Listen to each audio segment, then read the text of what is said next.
Hello दोस्तों, आप सभी का स्वागत है मेरे यूट्यूब चैनल पे। हम लोग इस वीडियो में जो 2 तारीख को पेपर हुआ था UPSC APFC assistant provident fund commissioner वाला, उसके जो मैथ्स के क्वेश्चन है वो यहाँ पे हम सॉल्व करेंगे। ठीक है, चलिए पहला क्वेश्चन देखते हैं। इसमें कह रहा है कि एक पात्र था, एक कंटेनर। उसमें कह रहा है कि एक्स एक कंटेनर है, उसमें तेल और पानी का जो मिश्रण है वो 1:3 के रेशियो में है।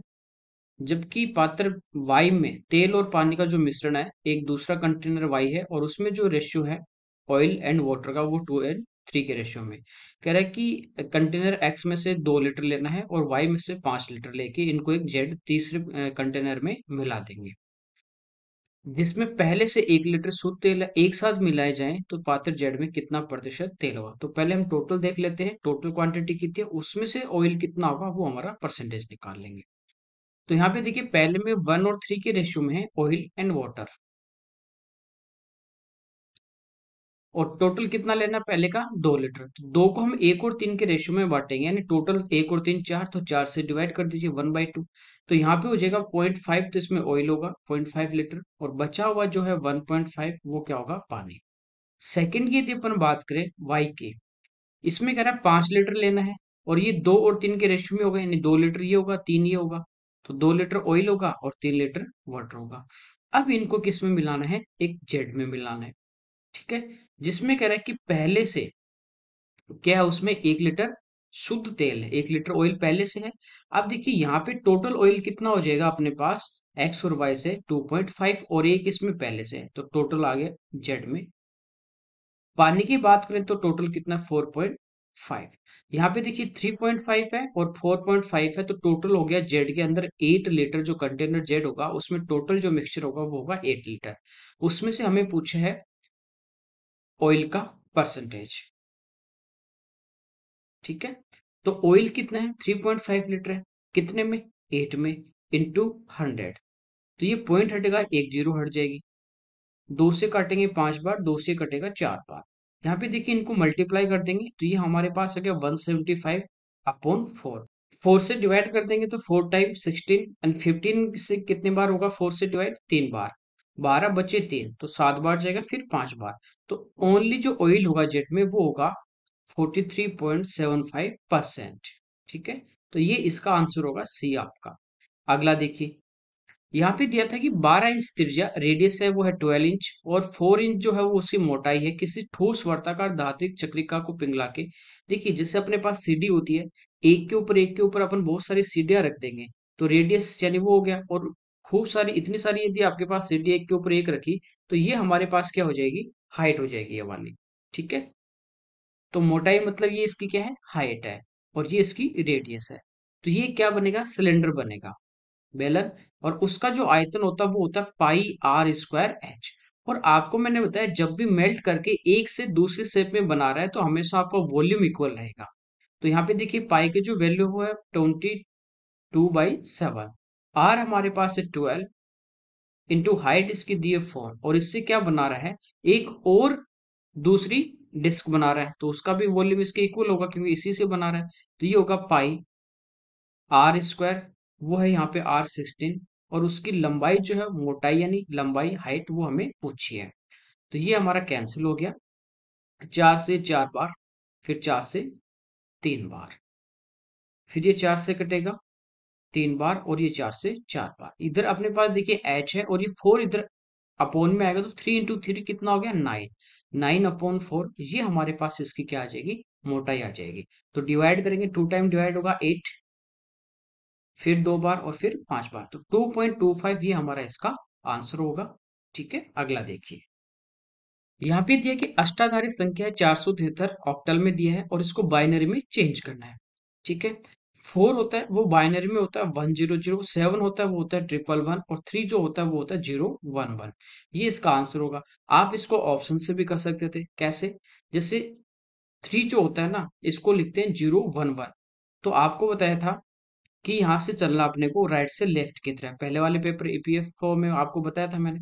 तो 1 × 2 की पावर 0 हो जाएगा, प्लस 1 × 2 की पावर 1, और प्लस 0 × 2 की पावर 2। तो ये तो 0 हो गया, ये 2 और एक 3, और ये 3 3 के पेयर में चलते हैं, 0 से 7 तक 3 3 के पेयर में होते हैं बाइनरी में। उसके बाद यदि कोई नंबर है 8 है 9 है तो वो 4 4 के पेयर में चलेंगे। एक अपन इधर आगे 3 के पहले एक 1 लगा देंगे। तो ये वाला ऑप्शन आ रहा है, ये तो हो ही नहीं सकता। ठीक है, इसके बाद देखिए 3 3 के पेयर में, यानी ये 3 का मान है और ये हमारे पास किसका मान होगा 7 का, और ये किसका होगा 4 का। तो 7 का देखिए चेक कर लीजिए आप, ये होता क्या। या फिर देखिए आप 4 का भी चेक कर सकते हैं क्योंकि ये ऑप्शन हट गया, बाकी तीनों में ये पहला अलग है। तो इसकी यदि अपन बात करें 100 की, तो 0 × 2 की पावर 0 होगा, प्लस 0 × 2 की पावर 1 प्लस 1 × 2 की पावर 2। तो ये दोनों तो 0 हो गए और ये 2 का स्क्वायर यानी 4 हो गया। ठीक है, तो आप इसको ऑप्शन से भी कर सकते हैं और आप डायरेक्ट इनके मान पता है या आप निकाल सकते हैं तो डायरेक्ट भी कर सकते हैं। अगला देखिए, यहाँ पे दिया है कि सोडस आधारित संख्या, यानी अपने पास एक हेक्साडेसिमल है 5A6D और इसको डेसिमल में चेंज करना है। जैसे देखिए अपने ऑक्टल से डेसिमल में करते हैं, सॉरी बाइनरी में करते हैं, सेम वही प्रोसेस आपके यहाँ पे रहती है। तो ये जो नंबर है ना आपको राइट से लेफ्ट चलना है, यानी डी। अब ये किसमें हेक्साडेसिमल में है, तो वहां बाइनरी में अपन 2 लेते हैं, हेक्साडेसिमल में क्या लेते हैं 16, और ऑक्टल में कितना लेते हैं 8 लेते हैं, डेसिमल में 10 लेते हैं। तो यहाँ पे देखिए डी इंटू ये हो जाएगा अपने पास 16 की पावर 0 प्लस 6 × 16 की पावर 1 प्लस ए इंटू 16 की पावर 2 और प्लस 5 × 16 का क्यूब। ठीक है, अब देखिए डी और ए का मतलब क्या है, एक से 0 से आपके पास अंक हैं कहाँ तक 9 तक, लेकिन जैसे 10 आता है ना वहां पे 2 डिजिट आते हैं, जबकि हम यहाँ पे अंकों की बात करें तो एक एक अंक आता है।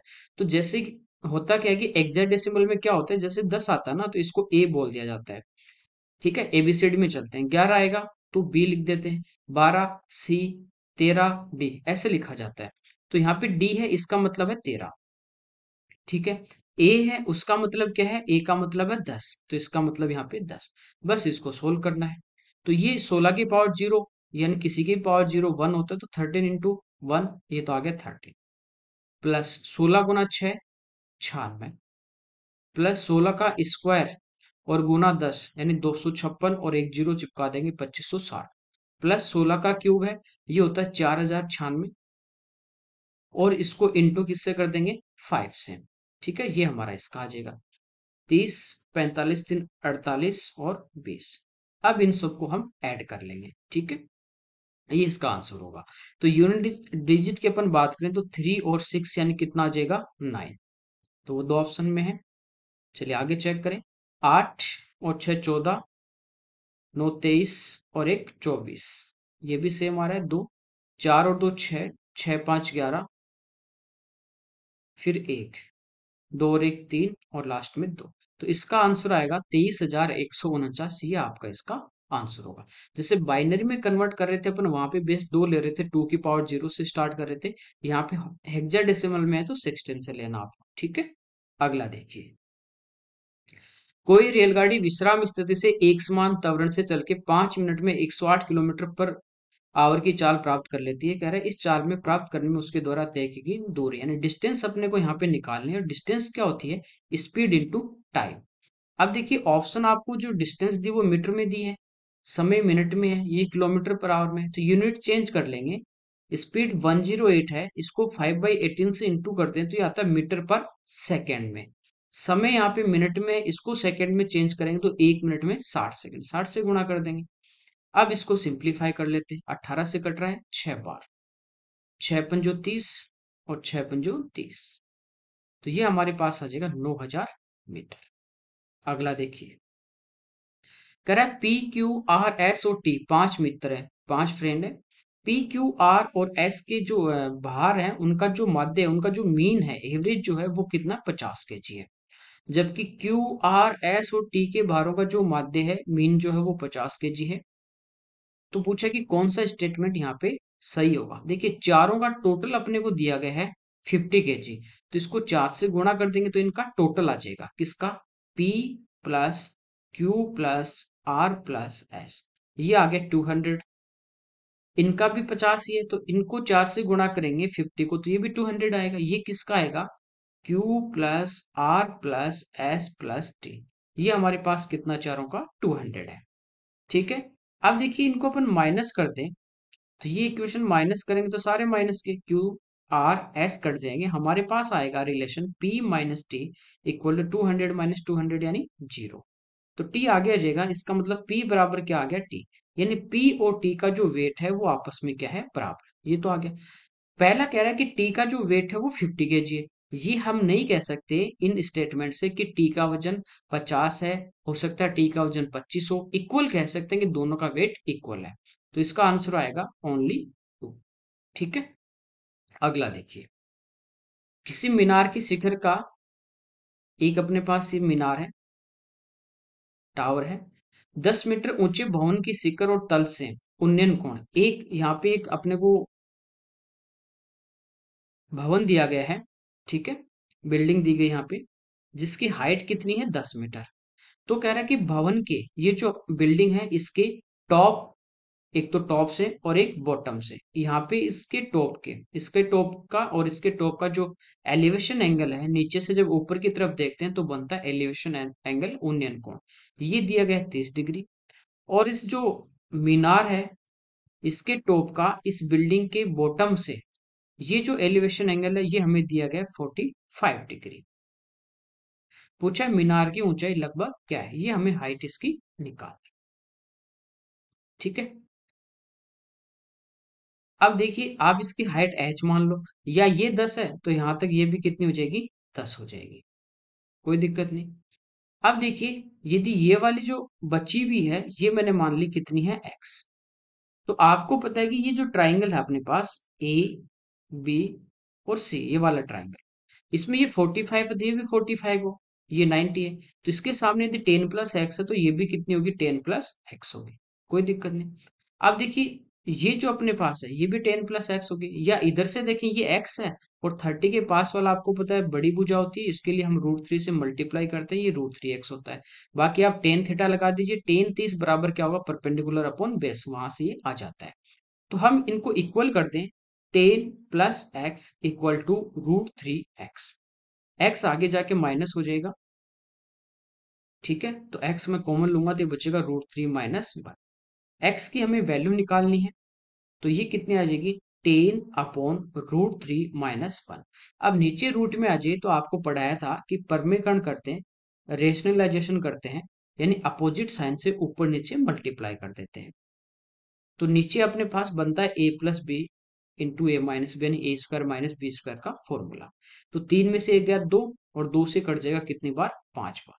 ये अपने पास कितना आ गया, √3 की वैल्यू दे रखी है 1.73, यहाँ पे रखेंगे 1.73 और +1 तो ये हो जाएगा 2.73। तो 5 × 2.73, ये हमारे पास किसका मान आ जाएगा, x का। ठीक है, इनको इंटू कर लेते हैं, 3 और ये 10 और 3 13। तो ये हमारे पास x की वैल्यू आ गई 13.65। तो यही हमें पूछा है कि भवन के शीर्ष से मीनार की ऊंचाई कितनी है। देखिए भवन के शीर्ष यानी ये वाली, और इससे ऊपर ये हाइट कितनी है, यानी ये x का मान ये हमें निकालना है। ये कितना आ गया, 13.65। टोटल पूछता है इसकी तो हम 10 और ऐड कर देते, तो इसका जो आंसर आएगा वो आएगा 13.65 मीटर। ठीक है, अगला देखिए। यहाँ पे कहा है कि एक प्रश्न पत्र में, एक पेपर में 50 क्वेश्चन है, और प्रत्येक जो क्वेश्चन है उसके लिए 4 ऑप्शन है, ए बी सी डी। और यदि सही अपना आंसर होगा तो उसके लिए हमें 4 नंबर मिलेंगे, और यदि गलत होगा तो उसके लिए 1 नंबर काट लिया जाएगा। तो कह रहा है कि कोई कैंडिडेट है वो 1 नंबर क्वेश्चन से स्टार्ट करता है, और पहले में ए, दूसरे में बी, फिर सी, फिर डी, फिर A B C D, A B C D, इस टाइप से वो आंसर अपने टिक करता है। ठीक है, लास्ट तक कह रहा है कि यदि प्रत्येक पर्सन का जो उत्तर है वो सी है, यानी 1 से 50 तक सभी का जो आंसर था वो सी राइट आंसर था, तो कह रहा है इसको कुल कितने अंक मिले। देखिए पहले में ये क्या करेगा, ए भर देगा, दूसरे में बी, तीसरे में सी, चौथे में डी, फिर वापस पांचवे में ए, फिर छठे में बी, इस टाइप से स्टार्ट करें। चार चार से ही क्या कर रहा है, इसका पैटर्न फिक्स चल रहा है। तो ए की यदि अपन बात करें, ठीक है, 50 है, तो 50 में देखिए आप 4 का भाग दोगे तो 12 बार पूरा चला गया, 12 चौक 48। तो 12 बार डायरेक्ट ए भर दिया, 12 बार बी, 12 बार सी आएगा और 12 बार डी आ गया। ये तो हो गए 48 क्वेश्चन। हैं कितने? 50। तो नेक्स्ट जब ये पैटर्न देखिए खत्म हो गया, 4 के बाद वापस कौन आ रहा है? ए आ रहा है। ठीक है, तो जैसे 48 हो गए, 49 और जब आएगा तो वापस वो क्या भरेगा? ए भरेगा। तो ए कितने में आ गया? 13। 50 में क्या भर देगा? बी। ये आ गया। ठीक है, अब देखिए सही जो है उसके लिए 4 अंक मिलेंगे। तो सही कितने? सी वाले जो है वो सही है। तो 12 गुना 4 यानी इसके नंबर कितना है? 48। लेकिन ये बाकी क्या हो गए? गलत हो गए। 13 और 13 26, 26 और 12 38। तो 38 इसके क्या हो गए? रोंग हो गए। तो प्रत्येक के लिए एक नंबर काटा जाएगा। तो 38 इसके माइनस हो जाएंगे। तो इसके नंबर कितने आएंगे? वो आएंगे 10। ठीक है, अगला देखिए। यहाँ पे कह रहा है कि प्रत्येक आर मीटर त्रिज्या वाले 7 अर्धगोलाकार पात्र हैं। ठीक है, हेमिस्फीयर अपने को दिए हैं। प्रत्येक जो है वो वाटर से, जल से पूरी तरह भरा हुआ है और इनका जल जो है वो आर की 1.5 गुनी त्रिज्या के अर्धगोलाकार पात्र में इस प्रकार पलटा जाता है कि अधिकतम संख्या में छोटे पात्र खाली हो जाए। ठीक है, छोटे वाले जो हेमिस्फीयर है वो ज्यादातर खाली हो जाए और ये जो बड़े वाला जो हेमिस्फीयर है वो पूरी तरह भर गया है, कंप्लीट वो फिल हो गया है। तो पूछा कितने छोटे पात्र अब भी पूरे भरे हुए? ये पूछा। देखिए जैसे पीछे किया था, एक से जब दूसरी मेल्ट करके बनाते हो या एक का वॉल्यूम दूसरे में डालते हो तो इसका मतलब क्या? वॉल्यूम इक्वल रहेगा। छोटे वाले की रेडियस आर मान लो, इसकी 1.5 आर मान लो, या इसकी 1 मान लो, इसकी 1.5 मान लो, बात एक ही है। तो बड़े वाले की रेडियस 1.5 है और हेमिस्फीयर है, तो वॉल्यूम होगा 2/3 पाई आर क्यूब। और आर है अपने पास 1.5, 1.5, 1.5। ये बड़े वाला जो पात्र है हेमिस्फीयर, इसको भरना है किससे? छोटे वाले हेमिस्फीयर से। 2/3 पाई और इसकी रेडियस है अपने पास 1, इसी से भरना है। तो 2/3 पाई आपका कैंसिल हो जाएगा, कोई दिक्कत नहीं आता। अब देखिए एक ये हमने हमारे पास है एक का, एक जो हेमिस्फीयर होगा उसका यहाँ पे वॉल्यूम बचा एक, और यहाँ पे 1.5 का क्या है? क्यूब है, यानी 15 का क्यूब है, 3375 यानी 3.375। ये आ गया। इतना टोटल भरना है हमें, किससे? इन हेमिस्फीयर से भरना है। तो कितने चाहिए? ठीक है, तो आपको पता है यहाँ से कितने चाहिए। ये तो 2/3 तो कॉमन आएगा, ये तो इससे कट जाएगा। वन का एक आ गया। ऐसे कितने चाहिए? कम से कम हमें कितने चाहिए? 4 तो चाहिए चाहिए, तब ये जाके पूरा भर जाएगा। तो अब ये 4 का पानी इधर चला गया, टोटल आपके पास कितने थे? 7 थे। तो कंप्लीटली भरे हुए कितने बचे हुए हैं? तो कंप्लीटली भरे हुए बचे हुए हमारे पास कितने? 3। चौथा है उसका कुछ हिस्सा भरा हुआ 0.375, तो इधर चला गया, तो पूरा तो नहीं भरा हुआ। तो कंप्लीट बचे हुए पूछे वो कितने आएंगे? 3 आएंगे। अगला देखिए, कह रहा है बिंदु हैं, 3 पॉइंट हैं, 0, 0, 0, 3, 2, 0 से गुजरने वाले वृत्त की त्रिज्या की लंबाई। देखिए इस टाइप से अपने पास एक कोऑर्डिनेट ज्योमेट्री की बात करें, एक्सिस होते हैं एक्स एक्स और वाई एक्स। एक पॉइंट हमें दिया गया है इसका ओरिजिन, मूल बिंदु, जो यहाँ पे होता है 0, 0। दूसरा है एक्स का मान 0 है, वाई का 3। एक्स का मान 0 जो होता है वो हमेशा कहाँ पे होता है? वाई एक्सिस पे होता है, और वाई पॉजिटिव है, तो ये पॉइंट अपने पास आ गया 0, 3। नेक्स्ट पॉइंट 2, 0, वाई का मान 0 है, वाई कोऑर्डिनेट वो कहाँ पे होता है? एक्स एक्सिस पे, और एक्स है पॉजिटिव है, तो ये वाला पॉइंट आ गया। ये पॉइंट आ गया। कह रहे हैं इन तीनों से जो सर्कल पास होगा उसकी हमें रेडियस फाइंड आउट करनी। जैसे ये सर्कल पास, यहाँ से इनसे पास आउट हो रहा है। ठीक है, इस सर्कल की रेडियस हमें निकालनी है। ठीक है, तो ये दोनों पॉइंट को मैं मिला देता हूँ, 0, 3, 2, 0 को। आप ध्यान से देखोगे यहाँ पे हमारे पास, इसको नाम दे देते हैं ए, ये मूल बिंदु है ओ, और ये बी। तो ये हमारे पास एक क्या है? राइट एंगल ट्राइंगल है ए ओ बी, जिसमें 90 डिग्री है। इसके बाहर एक अपने सर्कल ड्रॉ किया है, सर्कल खींचा है जो इसके तीनों वर्टेक्स को टच करेगा, तो इसका सरकम सर्कल है। तो ये हम पढ़ते हैं कि सरकम सर्कल जो होता है उसकी रेडियस इस हाइपोटेनियस कर्ण की क्या होती है? आधी होती है, इसका हाफ होती है। यही पूछा है। तो देखिए ये कितना है? 2। ये कितना है? 3। तो ये हम हाइपोटेनस निकाल सकते हैं कर्ण। बेस का स्क्वायर इन 2 का वर्ग 4, 3 का वर्ग 9 और 13, इसका रूट ले लेंगे। तो ये हमारे पास पूरा कर्ण आ गया। रेडियस होगी इसका हाफ, तो √13/2 ये हमारा इसका आंसर होगा, √13/2। अगला देखिए, मान लीजिए कि x और y भिन्न चर हैं, यानी दोनों अलग अलग वेरिएबल हैं। ये कह रहे हैं 1 2 3 4 5 6 से मान प्राप्त करते हैं, यानी इन्हीं में से इनकी कोई वैल्यू होगी। जो अपने को कह रहा है कि एक्सप्रेशन अपने पास है x प्लस वाई के मान सम होने की प्रोबेबिलिटी क्या है, कि इवन आए इनका मान जब इनको एक्सप्रेशन का, तो उसकी प्रोबेबिलिटी क्या है। ठीक है, सबसे पहली बात है कि ये जो भिन्न ना, ये जो x और y है वो अलग अलग वेरिएबल है, सेम नहीं हो सकते। जैसे ये x 1 हो, y भी 1 हो, दोनों 1 1 नहीं हो सकते, दोनों 2 2 भी नहीं होंगे, 3 3 भी नहीं होंगे, 4 4 5 5 6 6 नहीं हो सकते। तो बचे हुए कितने, ये 6 तो नहीं हो सकते सेम, तो बचे हुए कितने होंगे, वो हो सकते हैं 6 × 5। तो टोटल हमारे पास कितने हो सकते हैं, 30। जैसे 1 और 2 हो जाए, ठीक है, 2 और 3 हो जाए, 1 और 4, 1 और 5, इस टाइप से कितने बनेंगे अपने पास, 30। यदि ये सेम होते तो हम ये 6 और ले लेते, तो टोटल तो हमारे पास 30 है। प्रोबेबिलिटी निकालती है तो हमें निकालना होता है कि कितनी संभावित है ऊपर तो, और नीचे कितने में से, टोटल में से। तो टोटल 30 है। अब देखिए बाकी की हम बात करते हैं। तो इसने कंडीशन दी है कि इनका जो मान है वो इवन होना चाहिए। अब यहाँ पे देखिए ये दिया है एक्सप्रेशन व्यंजक एक्स प्लस वाई।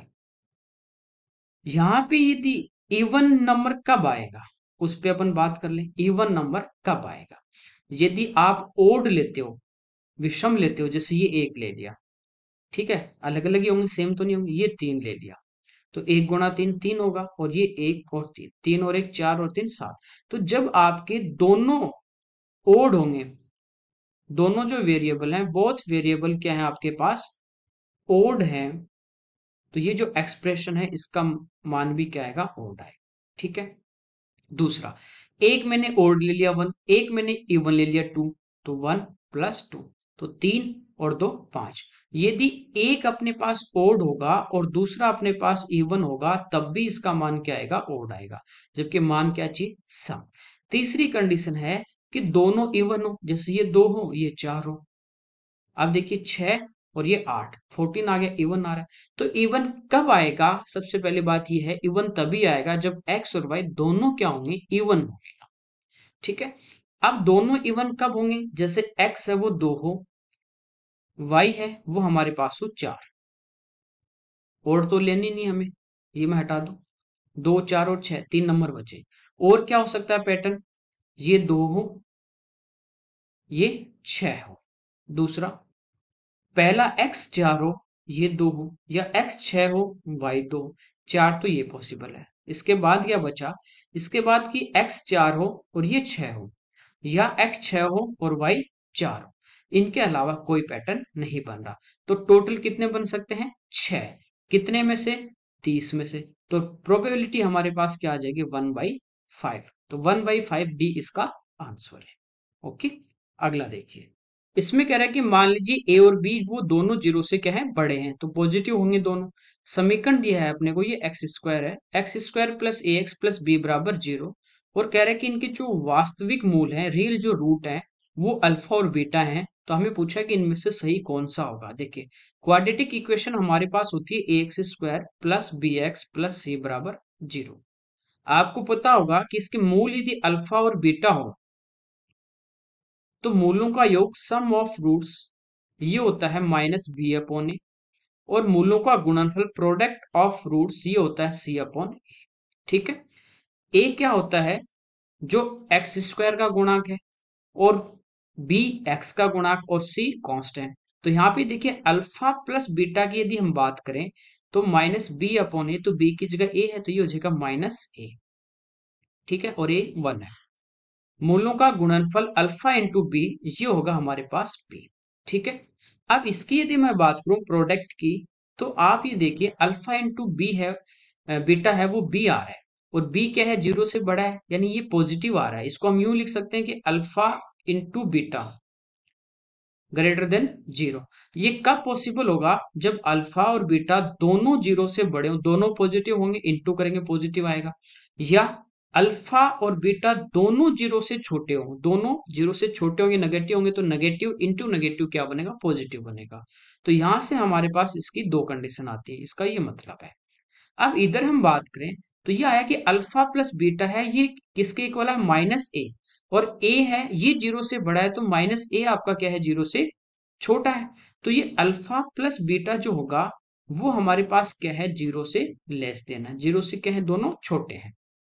ठीक है, तो ये अल्फा प्लस बीटा दोनों का 0 से कम कब आएगा, जब दोनों क्या होंगे, कम होंगे। यदि हम एक को ज्यादा लें और एक को कम ले, या एक नेगेटिव ज्यादा होगा पॉजिटिव कम होगा, वो पॉसिबल नहीं, क्योंकि यहां से कंडीशन आपके पास आ चुकी कि दोनों या तो पॉजिटिव होंगे या फिर दोनों नेगेटिव होंगे। ये कंडीशन आएगी दोनों, इनका जो टोटल है, सम जो है रूट्स का, वो 0 से कम है यानी नेगेटिव है। तो कंडीशन कौन सी होगी कि अल्फा और बीटा दोनों 0 से छोटे होंगे। तो इस क्वेश्चन का आंसर होगा आपका सी। ठीक है, अगला देखिए, कह रहा है श्री कुमार और उनके पुत्र की आयु जो है वो 5 और 3 के अनुपात में है। 15 साल पहले ये अनुपात 2:1 था। अभी प्रेजेंट की बात कर रहा है, एक फादर है एक सन है, प्रेजेंट में इनकी जो एज है वो है 5:3। 15 साल पहले, यदि प्रेजेंट से हम 15 साल पहले की तरफ जाएंगे तो इनका रेशियो है 2:1। जैसे आज अपनी उम्र है और इससे 15 साल पहले तो हम क्या थे, छोटे थे, और आज प्रेजेंट में बड़े होंगे। ठीक है, तो इनका डिफरेंस देखिए सेम आ रहा है क्या, 2 और 5 का 3 है, 1 और 3 का 2 है, सेम नहीं आ रहा तो हम सेम बना लेंगे। देखिए 5 और 3 में डिफरेंस कितने का है, 2 का, तो हम इधर तो 2 से मल्टीप्लाई कर देंगे। और 2 और 1 का डिफरेंस 1 का था, उसको इधर इंटू करेंगे, कोई फर्क नहीं पड़ेगा। तो ये 15 साल पहले की एज आ जाएगी, 2 गुणा 2 4 और 1 गुणा 2 2। ये हमारे पास आ गई इनकी 15 साल पहले की एज। और प्रेजेंट एज कितनी है, 5 और 3। ठीक है, डिफरेंस अब देखिए 4 और 5 में डिफरेंस 1 का है, 2 और 3 में डिफरेंस 1 का है, सेम हो गया। और एज में आज और पहले वाली एज में कितने का डिफरेंस है, 15 साल का। तो 1 का मान हमारे पास आ गया 15। हमें पूछा है अपने पुत्र अपने पुत्र के जन्म लेने के समय श्री कुमार के यानी पिता की आयु क्या थी। देखिए इधर इंटू कर दीजिए 3 को 15 से, तो पुत्र की आज प्रेजेंट में एज 45 है और फादर की आज कितनी है, 75। बेटा 45 साल का हो गया, तो ये इसमें से माइनस कर देंगे, जब जन्म लिया जब 0 का था तो 45 माइनस कर दोगे तो उस टाइम पिता की एज कितनी थी। तो इस क्वेश्चन का आंसर होगा आपका 30। ठीक है, कोई दिक्कत नहीं। तो ये हमारे क्वेश्चन थे जो इस पेपर में आए थे मैथ्स के, वो यहाँ हमने सोल्व किए। Okay, thank you everyone.